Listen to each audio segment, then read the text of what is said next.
शाम का वक्त हो गया है भैया, लोग कुछ भिक्षा दे दो। हे भिखारी बाबा, का बच्चा? बहुत जल्दी मत दुआर छोड़ा। का है बच्चा?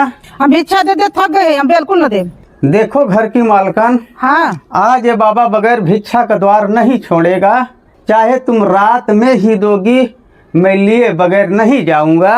का दे बाबा? भिक्षा बच्चा, ना दे। जब तक नहीं दोगी तब तक मैं तुम्हारा द्वार नहीं छोड़ूंगा। ना दे, ना दे।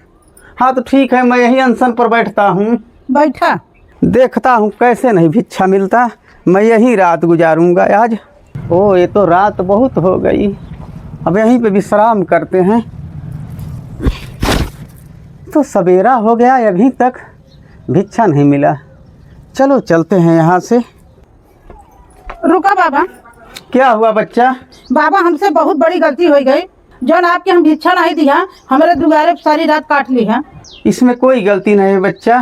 तब बाबा भिक्षे खाती न रात बिताई है। ना बच्चा, हाँ, शाम हो गई थी इसलिए हमने सोचा अब इससे अच्छा कहाँ स्थान मिलेगा। मैंने तो रात काटने के लिए तुम्हारे द्वार पे रुक गया था, भिक्षा के लिए नहीं। अच्छा तो मैं चल रहा हूँ। नहीं बाबा, अब भिक्षा ले के तब जा। अच्छा लाओ बच्चा। ठीक बा बाबा।